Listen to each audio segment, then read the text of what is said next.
আসসালামু আলাইকুম, hello everybody. সবাই কেমন আছেন? আশা রাখি সবাই অনেক ভালো আছেন। আলহামদুলিল্লাহ আমরাও ভালো আছি। আমি পূর্বী চলে আসলাম পূর্বীস রেসিপি থেকে আপনাদের জন্য আজকে শীতের অনেক মজার, সবার অনেক পছন্দের একটা পিঠার রেসিপি নিয়ে, পাটিসাপটার পিঠার রেসিপি।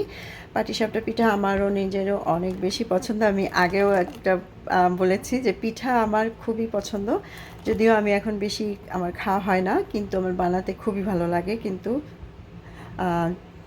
সময়ের অভাবেও বানাতে পারি না। এনিওয়েজ, আমি এখানে পাটিসাপটা পিঠা বানানোর জন্য প্রথমে আমি কিন্তু অলরেডি হাঁড়িতে মানে দুধ দিয়ে দিচ্ছি। এখানে প্রায় 2 লিটারের মতো দুধ আমি দিচ্ছি, কারণ আমি পাটিসাপটা পিঠা বানানোর সম্পূর্ণ যে ক্ষীরটা আমি দুধ দিয়ে করি। আর চালের গুঁড়া দিব খুব সামান্য একটু, আর চিনি, আর এলাচ গুঁড়া। তো চিনি আমি এখানে অলরেডি কিন্তু প্রায় হাফ কাপের মতো দিয়ে ফেলছি, আর কিছুটা চিনি আমি এখানে দিচ্ছি।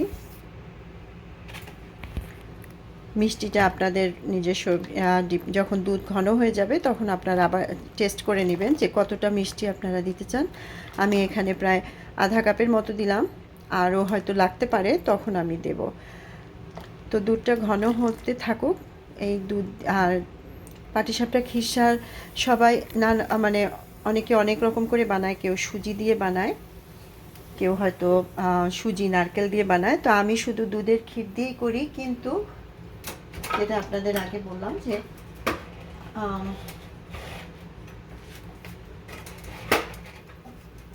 আমি এখানে আরেকটা জিনিস অ্যাড করব। তো চিনি তো আমি আপনাদের বললাম, আমি আসলে আগেই চিনিটা দিয়ে দিচ্ছিলাম যে প্রায় আধা কাপের মতো। পরে আবার দুধ যখন ঘন হয়ে আসবে আমি টেস্ট করব যে কত, কারণ চিনির আর লবণের টেস্ট সবার আলাদা থাকে, মানে ভিন্ন ভিন্ন টেস্ট সবার থাকে, কেউ বেশি লাইক করে, কেউ কম করে। তো আমি এখানে দিয়ে দিচ্ছি এবার চালের গুঁড়াটা যে আমি ব্লেন্ড করে রাখছিলাম, ওইটা এখানে আমি 1 মুঠো চাল, এটা 1 মুঠ চাল মানে দিয়ে দিচ্ছি। খুব বেশি চালের গুঁড়া দিতে যাবেন না, এক 1 মুঠ চালের গুঁড়া দিলেই কিন্তু, মানে যে চালটা দিয়ে পিঠা বানাবেন সেই চাল থেকেই কিছুটা মানে গুঁড়া হোক বা ব্লেন্ড করা হোক, যাই হোক। তো এইটা হচ্ছে এভাবে যে পাটিসাপটার যে আপনারা ক্ষীরটা তৈরি করবেন, খুবই মজা হয় এবং পারফেক্ট হয় ক্ষীরটা। আর এলাচ গুঁড়াটা তো আমি পরে দিবই। আর মিষ্টি জিনিসে আমাদের দেশে তো একটু লবণ ইউজ করে, আমি যদিও করি না, তারপরেও একটু সামান্য লবণ আমি এখানে দেব, খুবই সামান্য পিঞ্চ, কারণ এখানকার দুধটা আমার কাছে সল্টি লাগে আর মিষ্টিও লাগে। যখন ঘন হয়ে যায় একটা মিষ্টি, বেশ মিষ্টি আর লবণ ভাব চলে আসে। ইভেনচুয়ালি এখানে ময়দাটাও আমার কাছে ওই একই রকম লাগে, একটু মনে হয় যে লবণ দেয়া লবণ দেয়া। এনিওয়েজ, জানি না, হয়তো আমার নিজস্ব চিন্তা। যাই হোক, দুধটা এবার ঘন হতে থাকুক। আর চালের গুঁড়াটা কিন্তু আমি ব্লেন্ড করে দিচ্ছি। আবারও বলছি, আমি এখানে 2 লিটার চালের দুধের মধ্যে আধা কাপ চালের গুঁড়া আমি দিলাম।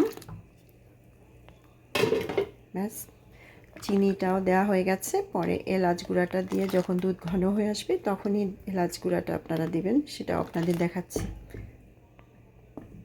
তো পিঠা বানানোর জন্য আমি কিন্তু এখানে চাল ভিজিয়ে রাখছি। আমি এখানে আমাদের দেশি যে চিনি গুঁড়া আর হচ্ছে যে সিদ্ধ চাল, যেটা এখানে কিন্তু সিদ্ধ চালটা আছে পারবয়েল, ওই দুইটা আমি এখানে ভিজিয়ে রাখছি। সারা রাত ভিজালে খুবই ভালো। তো আমি সারা রাত না, খুব ভোরে ভিজাইছি। এখন তো প্রায় দুপুর হয়ে গেছে, বা কিন্তু চাল সাধারণত সারা রাত ভিজিয়ে রাখাই ভালো। তো এই তো, এখন আমি চালটা খুব ভালো করে ধুয়ে ব্লেন্ড করে নিব। আর এটার সাথে তো অবশ্যই ময়দাও যাবে। তো খিরসাটা কিন্তু হচ্ছে, এখন ঘন হওয়ার পালা। ঠিক এই পর্যায়ে আমি এখানে দিয়ে দিচ্ছি এলাচের গুঁড়া হাফ টিস্পুন। আর অবশ্যই এলাচের গুঁড়াটা এই মানে খিরসার মধ্যে দিবেন, তারপরে দেখবেন যে খিরসাটা খেতে কতটা ভালো লাগে। তো এটা একদম ঘন হয়ে, দুধ একদম ঘন হয়ে যাক সেই পর্যন্ত অপেক্ষা করতে থাকি। আর এই তো, তারপরে হচ্ছে চালের গুঁড়াটা যে পেস্ট করছি ওইটা আপনাদের দেখাচ্ছি। তো ভিতরের পাটিসাপটার পুরটা কিন্তু তৈরি হয়ে গেছে। এই ক্ষীরটা এখানে যে জিনিস আপনারা একদম ফাইন যে চালের গুঁড়া ওইটা দেওয়ার চেষ্টা করবেন, খেতে খুবই মজা লাগে। আর দুধ বেশি, খুব অল্প অল্প একটু চালের গুঁড়া। তো এখানে আমি যে এলাচের গুঁড়াটা দিচ্ছি, তো এটা কোনো ব্যাপার না, জাস্ট ওইটা যখন বাইটে আসবে তখন খুব ভালো লাগবে। আর এখানে আমি চালের গুঁড়া ব্লেন্ড করে রাখছি। তো আমি এটাকে দুইটা ভাগ করব। একটা একটু আমি গুড়ের মানে ব্রাউন সুগার দিয়ে করব।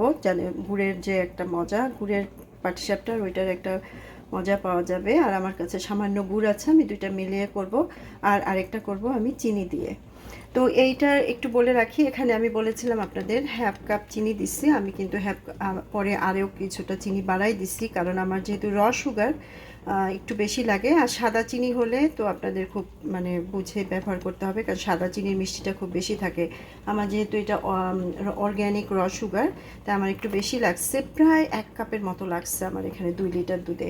আর এই যে চালের গুঁড়াটা তো আপনাদের দেখালাম, একটা ফুল বল, অলমোস্ট ফুল বল।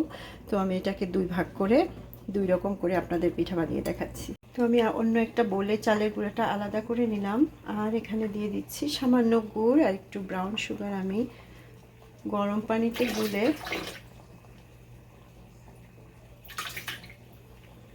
দিয়ে দিচ্ছি।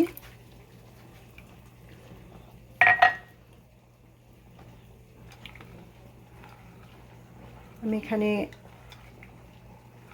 আধা টিস্পুন লবণও দিচ্ছি। এই যে ক্রেপটা, এটা খুব বেশি মিষ্টি না দেওয়ার চেষ্টা করবেন, আমি আসলে কখনো এটা বেশি মিষ্টি দিই না। আর দিয়ে দিচ্ছি হাফ কাপের মতো ময়দা। ময়দাটা মাস্ট তো দিতেই হবে।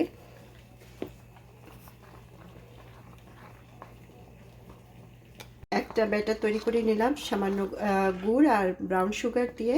2 কাপ চালের গুঁড়া আমি 1 কাপ ময়দা দিয়ে এটা ব্যাটার তৈরি করে নিচ্ছি। আর মাঝে মধ্যে একটু পানি অবশ্যই দেওয়ার চেষ্টা করবেন, কারণ ব্যাটার কিন্তু অনেক ঘন হয়ে যায়। আর এখানে আমি চিনি দিয়ে একটা ব্যাটার তৈরি করেছি, যে ক্রেপ তৈরি করার জন্য, মানে পিঠাটা বানানোর জন্য। আর দিয়েছি একটু এলাচ গুঁড়া, যে এলাচ গুঁড়াটা আমি আমার ভিতরের পুরটার মধ্যে দিয়েছিলাম। আপনারা চাইলে সাদা শুধু এলাচ ছাড়াও করতে পারেন, তবে এলাচ গুঁড়াটা এই ব্যাটারটা দেওয়ার চেষ্টা করবেন। চিনিরটায় খুবই মজা লাগে খেতে, করে মানে বানানোর পরে আপনারা বুঝতে পারবেন যে কতটা মজা লাগে। খুব সামান্য একটু এলাচ গুঁড়া চিনির ব্যাটারে দিবেন, তবে গুড়েরটায় নয়। গুড়ের তো নিজস্ব একটা গন্ধ, মানে সুগন্ধ থাকে। তো আমি এবার আপনাদের পিঠাটা বানিয়ে দিচ্ছি। এরকম একটা সাদা কাপড়ে জাস্ট তেলটা এরকম ভিজিয়ে, তেলের মধ্যে সাদা কাপড়টা ভিজিয়ে, তারপর একটা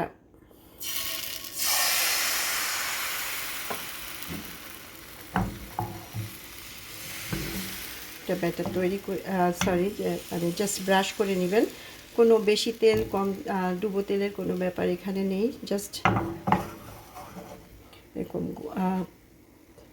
গোল করে যখন এখানে বাবল ওঠা শুরু করবে, তখন বুঝতে হবে যে এটা সিদ্ধ হয়ে গেছে।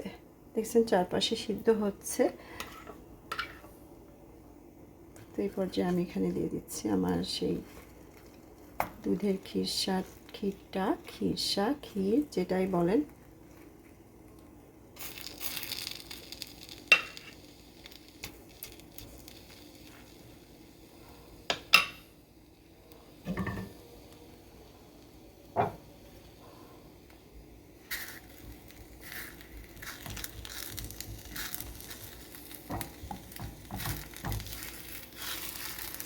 এবার হচ্ছে এরকম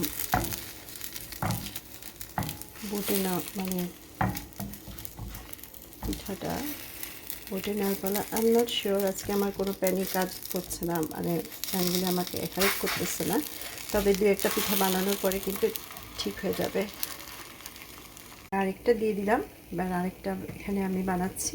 এই যে দেখতে পাচ্ছেন বাবলটা, এই বাবলটা যখনই ওঠা শুরু করবে তখন চুলার আঁচটা একদম কমিয়ে দিতে হবে, যেন পিঠার ক্রেপটা খুব ভালো করে মানে একটু মানে সিদ্ধ হয়। তো এখানে আমার গুড়ের পিঠাগুলি আমি তৈরি করে ফেলেছি, দেখতে পাচ্ছেন। এবার আমি চিনির যে পিঠাটা ওইটা করব।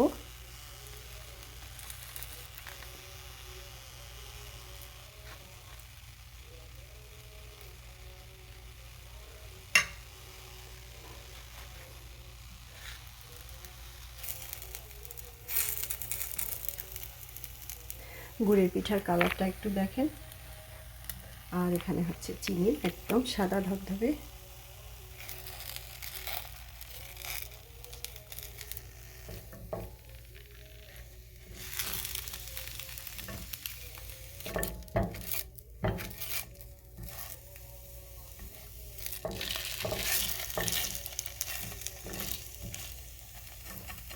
এই তো একে একে আমি সব চিনি পিঠাগুলি এভাবে তৈরি করে নেব।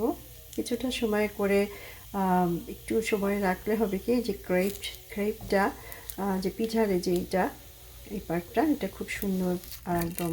আর পরে তো ঠান্ডা হলে, আমার পাটিসাপটা পিঠা ঠান্ডা হলে ভালো লাগে, আমি জানি না কেন, পরে কিন্তু খেতে খুব ভালো লাগে, মানে পরের দিন আর কি। গরম গরম একরকম মজা, তবে ঠান্ডা পরের দিন আমার আরও ভালো লাগে। আমার মনে হয় যে এই যে ক্রেপটা, এটা মানে খুব সুন্দর একটা মানে মানে কি বলবো, মানে ক্রিসপি না, সফটই থাকবে অবশ্যই, কিন্তু কেন যেন আমার ভালো লাগে, আমি আসলে এক্সপ্লেইন করতে পারছি না। আমার মানে যেটা আমি বলতে চাচ্ছিলাম আপনাদের আর কি, ওইটা আসলে খেলেই বোঝা যাবে। তো এই তো এখন আমি একে একে চিনি পিঠাগুলি শেষ করি বানানো। তো আমি আপনাদের আরেকটা পিঠা করে দেখাচ্ছি।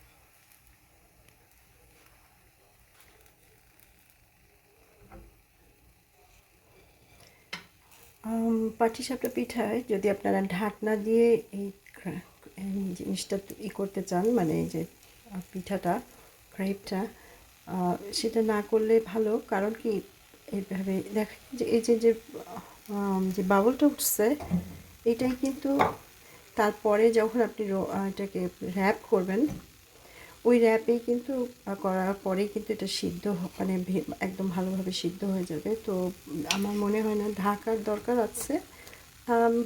তারপর আপনারা যেভাবে তৈরি করতে পছন্দ করেন।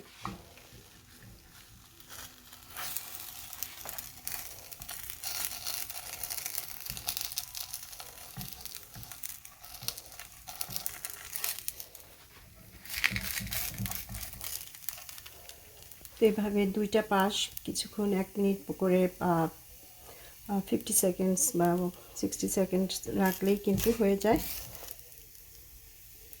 তো ঢাকা দিয়ে পাটিসাপটা পিঠা না করাই ভালো, যেহেতু এখানে চালের পরিমাণ বেশি, খুব তাড়াতাড়ি কিন্তু সিদ্ধ হয়ে যায়। ওই যে বললাম যে এটা ঠান্ডা করে খেলে কিন্তু এটার আসল মজা পাওয়া যায় পাটিসাপটা পিঠার। হয়ে গেল আমার দুইভাবে করা পাটিসাপটা পিঠা।